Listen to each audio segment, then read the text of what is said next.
Bonjour à tous les trois, à tous les deux, pardon, nous sommes trois. Salut. Fazette, première question. Pourquoi le Havre et pourquoi le Fort? Alors, pourquoi le Havre? Parce que un jour j'ai reçu un appel de Franck Tester, ici présent, de la Papace Production, qui m'expliquait que suite à la disparition annoncée d'un lieu de musique actuel avec des salles de répétition, etc., ils avaient fait une proposition à la ville de créer eux-mêmes en fait des réponses aux Havrais sur ces questions, en tout cas de musique actuelle, à partir de la transformation d'un fort militaire. Et comme c'est un peu mon expérience de la transformation de sites abandonnés, voilà, pour leur redonner vie, c'est aussi une forme de recyclage par rapport à des espaces dont on ne sait plus, qui ont une affectation qui a été perdue, dont on ne sait plus, voilà, pour lesquels il n'y a plus de projet. Et voilà, c'est comme ça que je suis arrivée au Havre. Et dès le premier jour où je suis arrivée au Havre, j'ai adoré. D'accord. Et alors, Sabine m'a perturbée. Donc, et donc le projet. Alors c'est un grand site militaire de 16 000 m². 16 000 m², d'accord. Où il y avait déjà des associations, quelques plasticiens, mais il n'y avait pas de vrai projet.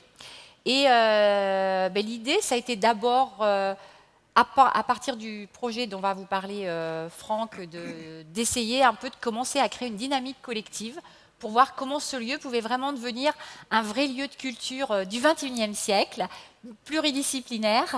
C'est sûr qu'on le verra avec Franck, il y a beaucoup de musique actuelle. On a ouvert le fort militaire, ce n'était pas une mince affaire, à l'arrière vers son quartier, qui est un quartier qui a vraiment besoin de vie, qui s'appelle le quartier de Tourneville.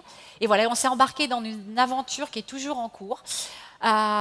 Pour créer un projet collectif, une gouvernance collective sur un projet culturel avec cette vision que la culture, ça fait du bien au territoire, ça met les gens en mouvement. C'est important, c'est la question de... Mais c'est de l'émotion et c'est de l'intelligence, enfin de l'intelligence du cœur, de l'intelligence inconsciente, c'est tout ce qui se met Exactement. Oui, parce que ce matin, on a beaucoup parlé d'intelligence, oui. Mais je crois qu'aujourd'hui, il faut se re-questionner. Je dis qu'on est dans l'économie positive, c'est la question de mutation, de transformation. C'est la question des déchets, c'est la question des modes de production, mais c'est aussi la question de nous, comment on fonctionne. C'est quoi notre rapport au monde? C'est comment on comprend que le monde fonctionne? Tout ça est en train de changer et ça part de cette... On ne peut plus être intelligent qu'avec la tête, c'est plus possible. C'est ça que ça veut dire la culture. C'est qu'on est aussi intelligent parce qu'on ressent, par nos émotions, par notre cœur, appelez-le comme vous voulez. Et je pense que si on est dans cette situation aujourd'hui, c'est qu'on a trop cru que l'intelligence, ça se passait que là. Ben non, c'est pas possible. L'intelligence, c'est aussi ce qu'on ressent, c'est l'intuition, c'est ce qui nous touche. Et si on ne prend pas en compte ça, ben on n'est pas intelligent complètement. Mais maintenant, on va le devenir. Oui, et sachant que dans la culture, en fait, les artistes sont souvent de très grands visionnaires qui justement puisent dans leur inconscient, puisent dans leurs émotions, et que souvent ils annoncent des choses et ils sont très en avance sur le temps. Et c'est là où, quand on parle dans l'économie positive d'altruisme rationnel, c'est-à-dire cette idée de partage avec le cœur, mais également de partage de son intelligence, c'est là où la culture aussi a tout son sens. Oui, c'est la question de notre créativité, et effectivement, l'artiste, le rapport que l'artiste a à sa créativité, à sa sensibilité, j'ai l'impression que c'est ce qu'il a de plus beau à apporter au monde aujourd'hui. Parce qu'on est tous égaux, je pense, en sensibilité, en créativité, en idées, en imaginaire. Simplement, ça se travaille, ça se questionne, c'est pas acquis comme ça. Et les artistes, c'est ce qu'ils ont de plus beau à nous apporter. Et je pense que c'est au cœur de l'économie positive, cette transformation de nos capacités à être créateurs. Il y a plein d'idées, on est des réservoirs d'idées en puissance. Et la culture est pour tous. Il n'y a personne n'est réfractaire. Après, certains pensent que la culture ou l'art, c'est pas pour eux. C'est pour ça que dans ce fort, on va essayer petit à petit. Ça prend du temps, un lieu de culture d'une nouvelle génération. C'est pas un lieu qui s'ouvre et c'est fini. C'est un lieu qui peut mettre 10 ans, 15 ans, 20 ans. Et on parlait du long terme. On se situe aussi dans ce long terme. Et au contraire, nous, on trouve que c'est super le temps. Alors, Franck, c'est quoi le Tetris? C'est quoi ce projet du Tetris? C'est une grosse aventure en fait. Ça fait peur? Ouais. Au début. En fait, c'est très bizarre cette histoire. C'est toujours, enfin moi dans ma vie, c'est toujours à des moments où on décide d'arrêter que les choses rebondissent. Alors, qu'est-ce qui s'est passé? Et là, en fait, ce qui s'est passé, c'est ce que Fazette disait tout à l'heure, c'est-à-dire qu'à un moment, dans l'émotion qu'on peut avoir de notre ville, bon, moi, je suis plus axé sur le secteur musical, mais le fait que la ville décide à un moment de restructurer le volcan, pour ceux qui connaissent, donc la scène nationale du Havre, qui abritait entre autres le cabaret électrique, qui était la salle de concert, hein, la salle de musique actuelle. Moi, pendant un an, j'ai attendu que la ville trouve des solutions en remplacement. Et en fait, au bout d'un an, il ne s'est rien passé. En fait, les choses sont plus longues. Mais le temps d'une ville et mon temps à moi, c'est pas le même. Donc, ça m'a touché. Touché en quel sens? Bah, touché dans le sens où je suis natif du Havre. Et franchement, je voyais mal une ville comme Le Havre, qui est la 11e ville de France, avec une salle de musique actuelle, enfin toujours le parent pauvre, en gros, de la culture, avec les arts plastiques, peut-être on pourrait le dire, mais bon. Donc, il y a eu cette réaction, qui a été un moment de dire, bon, bah moi, puisque c'est ça, j'arrête. C'est ce qu'on a fait, enfin on a envoyé le courrier, et à partir de là, il y a eu une rencontre avec une personne en particulier de la ville, qui était le directeur général des services à l'époque, M. Pernaut, qui lui a bien vu que c'était pas de la blague en fait, c'était de l'émotion. C'est ce que dit Fazette, c'est-à-dire qu'on réagit Oui, je pense tel que c'est très qu'on a important. stop quoi, ça va, on a passé l'âge d'avaler des couleuvres, donc on arrête. Et quand il a, je pense, senti que c'était pas une espèce de jeu, deuxième, troisième degré, enfin, je suis pas très malin à ce petit jeu-là, il s'est dit, bah, allez-y, proposez. Et à partir de là, si on me dit, bah, c'est un jeu, bah, vas-y, toi qui es si malin, bah ouais, putain, ouais, c'est pas con. On a été voir des architectes, on a déposé un dossier, et ce dossier a été accepté en un mois. C'est-à-dire que Ah oui, donc ça a été très... ça a été d'une vitesse fulgurante. Enfin, pour de l'administration, c'est très, très, très, très, très rapide quand même, hein. Un Oui, mois de mais ça veut réponse. dire que quand ils volent, ils peuvent. Voilà, C'est absolument. ça, en C'est fait. ça qui est Eh formidable. oui. Non, non, non, mais il y a une Donc, réactivité qui est ouais. formidable là. Tout Oui. à fait. Et donc ça, cette discussion-là a eu lieu en février 2010. Moi, je m'en rappelle très bien. Et lui a joué aussi en nous disant, bah, on se revoit dans un mois. Et un mois après, on est revenu avec deux architectes, donc en mars 2010, donc, qui étaient Laurent Martin et Vincent Dutertre, deux architectes havrais. Et le Tetris était pratiquement né. Parce qu'après, c'est que des problèmes de béton, ça, je vous passe les détails. Mais sur l'idée, c'était ça. Alors, et les habitants, comment ont-ils réagi au projet du Tetris? Comment adhèrent-ils au projet du Tetris? Les habitants du fort, Oui, ou les les habitants en habitants, général. Les Havrais en général. C'est-à-dire que cette émotion, qui est partie d'une émotion individuelle, artistique, une colère, puis après une adhésion administrative, une adhésion d'un territoire, l'acceptation par la population, son engagement, comment ça s'est passé? Comment ça se passe? Je pense qu'il y a eu plusieurs réactions. Mhm. Il y a eu la réaction qui, moi, qui allait dans notre sens, en fait, qui disait bah, c'est bien, il y a une force de proposition avec un projet. Il y avait d'autres réactions qui étaient plus du domaine de oui, mais vous prenez la place de quelque chose qui va mourir. Enfin, bon, il y a eu des petits ajustements. Mais dans l'ensemble, ce que moi j'ai ressenti très fort le jour de l'ouverture du lieu, c'est que tout le monde, tous les Havrais, pour le coup, qui sont rentrés dans la salle, y compris certains qui étaient un petit peu, oui, on met les musiciens dans des boîtes, enfin bon, bref, sont rentrés en disant ah oui, d'accord. Moi, je connaissais le cabaret électrique.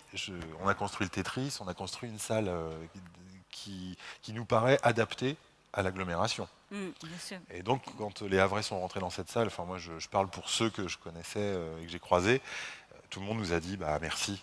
Donc, bah, nous, on est Et vraiment alors, fiers. quel est l'avenir? Parce que dans 2 ans, si je ne me trompe pas, c'est le 500e anniversaire du Havre. 2017, ouais. Quelle est la place de la culture va jouer un rôle fondamental dans cet anniversaire.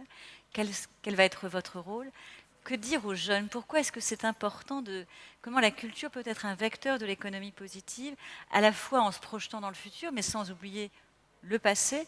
Le Havre est une ville très importante en fait en France, hein, si on la situe comme premier grand port, alors premier, deuxième, enfin, il y a des discussions là-dessus, on peut débattre sur les statistiques, mais par rapport à son rôle sur la Seine, l'arrivée sur Paris, Pourquoi dire aux jeunes, la culture c'est important, demain, hier, aujourd'hui? Moi, je prendrais juste une phrase de Dean Ricord. Le savoir est une arme. En fait, quand on a vu passer ces phrases-là sur les t-shirts au Havre ou sur les voitures, sur leurs voitures, je me suis dit, bah oui, en fait, c'est ça. Le savoir ou la culture est une arme. C'est valable pour tout le monde. Nous, notre travail, c'est d'arriver à dire aux jeunes, mais pas qu'aux jeunes d'ailleurs, parce que ça, c'est valable tout le temps, tout le cycle de la vie. Il y a encore des gens qui nous disaient, même à 45 ans, je peux découvrir, tout d'un coup, je peux aller dans une salle de spectacle. Donc, c'est jamais fini. Après, oui, il se passe des choses. Quand les gens font le pas de rentrer pour regarder un spectacle, un concert, qu'il y a des émotions et qu'ils arrivent à capter ces émotions alors qu'a priori ce qu'ils voient ne correspond pas avec ce qu'ils ont l'habitude de voir et qu'ils ressentent quelque chose, bah là ça y est, c'est gagné. C'est ça, moi je crois moi personnellement, c'est ça qui m'anime. Et peut-être pour dire aussi, par rapport à 2017, ce fort, il est aussi encore destiné à évoluer, effectivement. Et donc, normalement, il y a des nouveaux espaces qui vont se libérer. Il y a une école de musique rock qui va s'installer, celle de l'association SEM. Il y a plus de 800 élèves inscrits à cette école. C'est assez remarquable, hein. Il y a 3 écoles de musique quand même. Il y aura dans ce fort. École de musique jazz, école de musique contemporaine expérimentale, donc école de musique rock. Il y aura d'autres plasticiens. Et puis surtout, cette dynamique, elle a suscité aussi des projets. Voilà, donc des projets qu'on espère qu'ils vont pouvoir se mettre en place, qui en général sont des projets collectifs où chacun va mettre au pot commun ses compétences, ses instruments, son capital d'outils éventuels, etc. Donc ça a déclenché aussi ça. Et puis c'est vrai que pour 2017, on aimerait qu'il y ait eu ce deuxième cycle de transformation pour que ça soit un lieu vivant.